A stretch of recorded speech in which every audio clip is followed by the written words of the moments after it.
लगातार गर्माता जा रहा है और गर्माती जा रही है सियासत भी। सियासत के दोहरे चरित्र पर भी सवाल उठ रहे हैं। क्या कुछ कर रहे हैं राजनीतिक दल, इस पर भी सवाल उठ रहे हैं। और यही आज हमारी विशेष चर्चा का विषय है। हमारी विशेष चर्चा का आज विषय है झारखंड पेपर लीक, छात्र आंदोलित, सियासत पर सवाल। आज हमारी विशेष चर्चा का विषय है झारखंड छात्र आंदोलित, सियासत पर सवाल। और इससे पहले कि हम इस चर्चा की शुरुआत करें, हमारे साथ 1-to-1 बातचीत करने के लिए बाबूलाल मरांडी, बीजेपी नेता और पूर्व मुख्यमंत्री झारखंड, हमारे साथ जुड़े हुए हैं। सबसे पहले तो इस पूरे मामले को किस तरह से आप देखते हैं, क्योंकि बार बार ये बात हो रही है कि भाई पूरे सिस्टम को सुधारने की ज़रूरत है पूरे देश में। और जब ये बात झारखंड में सामने आई है तो ये बात देखने में आ रही है कि यहाँ पर जो राज्य सरकार है वो इसको उस तरह से एड्रेस करने को तैयार नहीं है जिस तरह से वो केंद्र में इसकी अपेक्षा रखती थी। तो कैसे देखते हैं इस पूरे मामले को?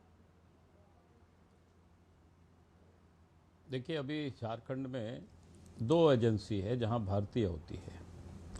एक एजेंसी है जीएससीसी, जिसको झारखंड कर्मचारी चयन आयोग कहते हैं, और दूसरा है GPSC, Jharkhand public service commission. लेकिन जब से 2019 के दिसंबर में जब हेमंत सोरेन जो मुख्यमंत्री बने, उसके बाद इन्होंने बड़े बड़े दावाएं की थी, लेकिन उसमें से भारी नियुक्ति जेएससीसी के द्वारा इन्होंने कराई। उसमें वैकेंसी निकाली, एग्ज़ाम लिया, लेकिन एग्ज़ाम भी जिस एजेंसी को दिया गया था, उस एजेंसी ने एक प्रकार से नौकरी को ही इन्होंने बेचने का काम किया। जीपीएससी में भी वही हुआ। और किस प्रकार से बेचा, मैं अगर थोड़ी सी खाली उदाहरण, मैंने कई दफ़ा इस बात को कहा है जी। और बच्चों के साथ ही नहीं, मैं इसको मानता हूं कि भाई झारखंड के भविष्य के साथ भी वो खिलवाड़ कर रहे हैं। हम लोग तो जनप्रतिनिधि तो जनता 5 वर्षों के लिए चुनती है। अगर हम अच्छे काम नहीं करेंगे, 5 वर्षों में जब चुनाव होता है तो जनता हमें हटा भी सकती है। लेकिन जो पैसे के बल पर कर्मचारी और पदाधिकारी जो नियुक्त होंगे, करप्शन की जो बुनियाद को डालेंगे, 25-30 साल में नौकरी लोगों को मिलती है और 60 साल में रिटायर होते हैं। यानी पूरी करप्शन की जड़ को जो मजबूत करेंगे पूरी 25-30 वर्षों तक, तो क्या होगी झारखंड की स्थिति, ये हमारे लिए चिंता का विषय। इसलिए मैंने कहा कि आज जो लड़के बैठे हुए हैं आंदोलन में, वहाँ के जो नौजवान बैठे हुए हैं, छात्र बैठे हुए हैं, वो अपने भविष्य ही नहीं बल्कि झारखंड की भविष्य को भी संवारने का वो काम कर रहे हैं जी। और इसीलिए राज्य सरकार को गंभीरता से विचार करना चाहिए। पिछले दिनों जब जेसीसी ने, कर्मचारी चयन आयोग ने जो एग्जामिनेशन कंडक्ट किया था आचार्यों की, अन्वी सीजीएल की, तो उस समय उन्होंने थोड़े मोड़े नहीं, क्वेश्चन पेपर को नेपाल में ले जा करके, बिहार में ले जा करके, बंगाल में ले जा करके, झारखंड में ले जा करके रटवाया गया। जो क्वेश्चन पेपर रटवाया गया, नहीं 135 कहीं 150 रटवाया गया, उसमें से 120 क्वेश्चन पेपर बिल्कुल जस के तस मिल गया। और मजेदार बात है, जहां रटवाया गया वहां से बच्चे को परीक्षा केंद्र तक पहुंचाया गया, और परीक्षा केंद्र में बच्चे अंदर जाते हैं और सरकार क्या करती है मिल करके, ताकि वो दुनिया को ये बता रहे हैं कि क्या कहते हैं इसको, नेट को हम बंद कर देते हैं ताकि कोई पेपर लीक नहीं होगा, कोई चोरी नहीं होगा।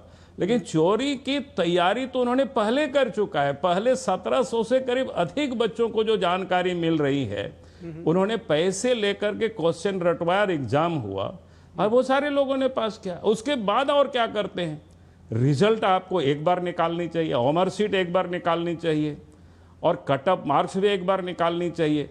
लेकिन उस जेसीसी के एग्जाम 5-6 बार में उन्होंने धीरे धीरे करके रिजल्ट निकल रहा है। लड़कों को कट ऑफ मार्क्स का कोई पता नहीं है। जब 2026 के फरवरी में हाईकोर्ट के निर्देश पर उन्होंने कट ऑफ मार्क्स जारी किया, तब लड़के लोग देख रहे हैं कि भाई जिन लोगों की बहालियां हुई है जिस भी कैटेगरी में, उससे अधिक नंबर लाने वाले लड़कों की नहीं हो पाई है बहाली। वो लोगों ने एक दिन हमसे मिल करके घर में कागजात दिखाए, तो देख करके मैं तो शॉक्ड रह गया। बोले झारखंड में हो क्या रहा है? और सीआईडी जांच कर रही है। सीआईडी क्या करेगी? पिछले जो जेसीसी का जो जांच में उन लोगों ने क्या किया, वही काम किया। पूर्व के जितने लोगों ने जांच किया था, वो जांच रिपोर्ट भी लड़का लोगों ने हमें दिखाया, लोगों ने कि किस प्रकार से वो लोग अच्छे जांच कर रहे थे, कहाँ कहाँ गड़बड़ी हो रहा था, लेकिन फिर क्या किया, उसको लीपापोती करने के लिए पूरी से अफसरों की पूरी टीम को बदल दिया। उसमें से कोई हेड है मनोज कौशिक करके, उनको दिया, और इसके बाद इन लोगों ने कोर्ट तक को दिग्भ्रमित किया, सही जानकारी नहीं दी। आज लड़के झुलस रहे हैं। नहीं तो बाबूलाल आज अगर मरांडी वो जी, जीपीएससी का वही जांच करेंगे एजेंसी, तो उसे हम कैसे उम्मीद कर सकते हैं वो सच्ची जांच करेगा, ठीक से जांच करेगी?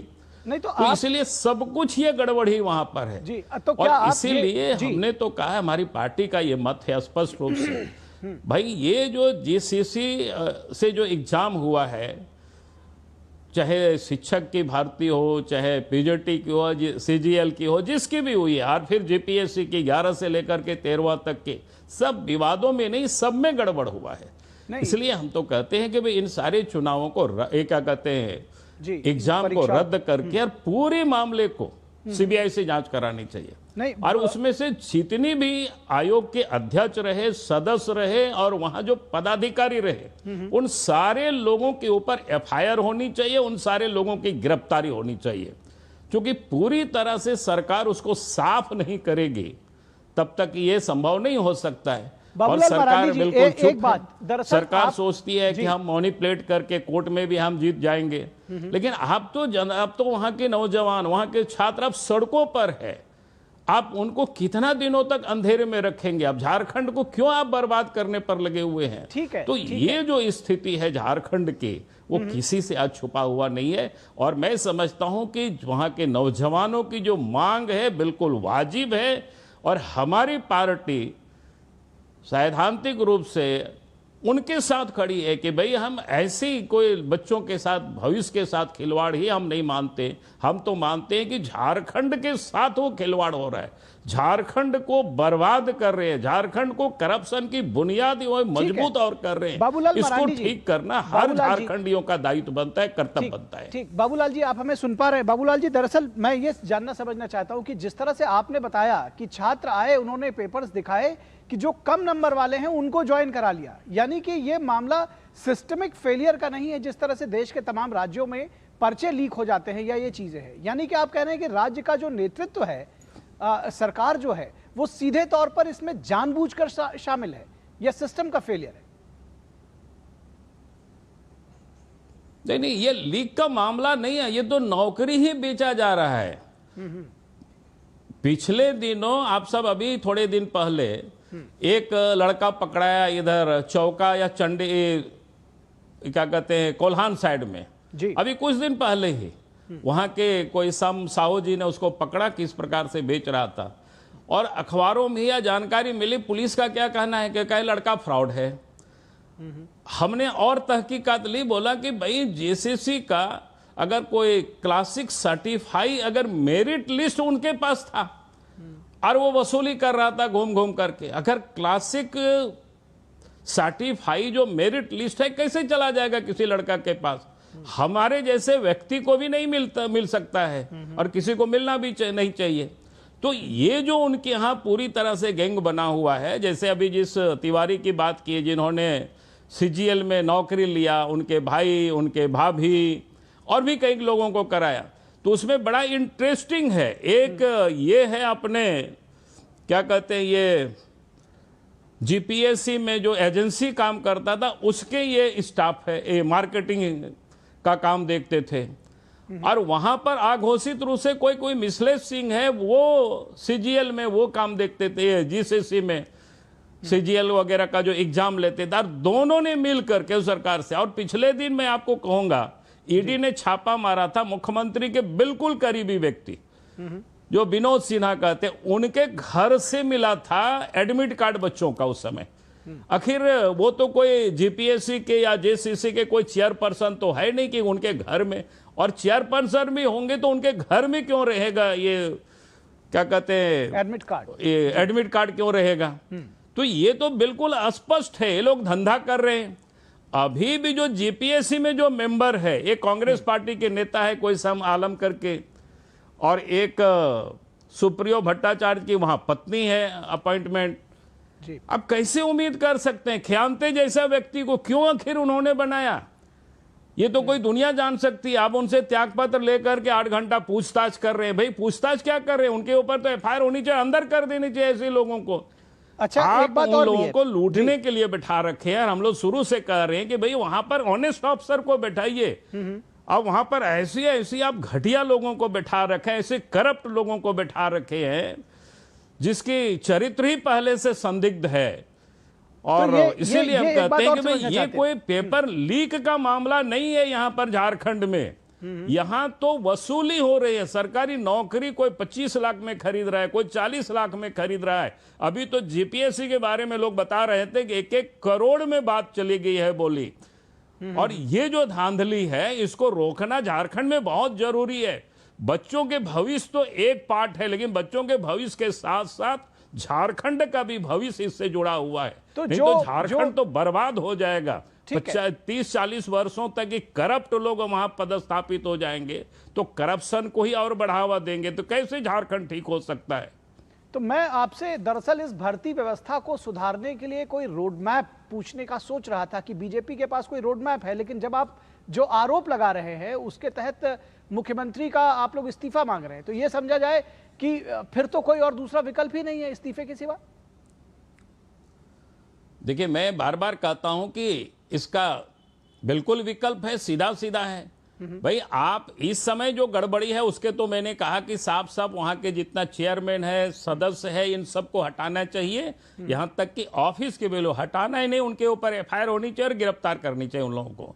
दूसरा मैंने ये कहा है कि भाई पूरे मामले को सीबीआई की जांच करानी चाहिए जी। और तीसरा मैं बार बार कहता हूं कि भाई अगर आप वहां पर ऑनेस्ट ऑफिसर को बैठे ना जिसके क्रेडिबिलिटी अच्छी है, आप अगर चाहते हो 10 नाम अफसरों को दे दीजिए और जनता से राय ले लीजिए कि भाई इनमें से किस अफसर को हम बनाएंगे जेपीएससी में चेयरपर्सन, तो मैं समझता हूं कि अच्छे ओपिनियन जनता दे देगी, अच्छे ओपिनियन दे देंगे। जो ऑनेस्ट ऑफिसर होंगे उसका लोग नाम दे देंगे और इसके बाद आप बहाल कर दीजिए। ठीक है। लेकिन आप इस प्रकार की नालायक लोगों को वहां करेंगे, वहां करप्ट लोगों को वहां बैठाएंगे तो करप्शन ही होगा ना, दूसरा क्या हो सकता है? ठीक है। पिछले दिनों उन्होंने जेपीएससी के कई एक लोगों को गिरफ्तार किया, जैसे श्वेता को। उससे पहले एक कोई कुमार को किया था, लेकिन धनबाद में और बलियापुर में सीओ हुआ करते थे, वहां जमीन का उन्होंने बड़ा गड़बड़ किया था। विशाल या विकास ऐसा कुछ नाम था, अभी याद नहीं हो रहा है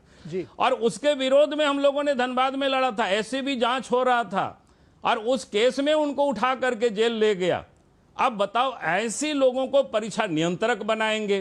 भाई सब पता है जो लोग करप्ट है, जिन्होंने करप्शन किया है, ऐसे लोगों को आप पदाधिकारी बनाएंगे जिसके ऊपर जांच चल रहा है, तो कैसे वहां हो सकता है ईमानदारी से नियुक्ति? ठीक बात है। तो यदि आप वसूली के लिए करते, इसलिए मैंने बार बार कहा इसका रास्ता है, आप वहां अच्छे लोगों को नियुक्त करिए। झारखंड में अच्छे अफसरों की कोई कमी नहीं है, रिटायर्ड लोग भी हैं, वर्तमान में भी स्थापित लोग हैं, अब उनको करिए। लेकिन जो जेल गया हुआ है, जिसके ऊपर करप्शन का जिला में जहां कहीं भी लगा है एकदम आरोप लगा हुआ है, हर झारखंड के लोग जानते हैं ये करप्ट अफसर है, और उसके बाद आप उसको बनाते हैं। जी बाबूलाल मरांडी जी, आखिर में चलते चलते एक सवाल कि दिल्ली में जब नीट का आंदोलन होता है तो आप देखते हैं कि किस तरह से हंगामा बरपाया जाता है, कांग्रेस से लेकर समाजवादी पार्टी, आम आदमी पार्टी, जितना भी विपक्ष है, और यही जब आप झारखंड में देखते हैं तो इस पर सन्नाटा पसर जाता है।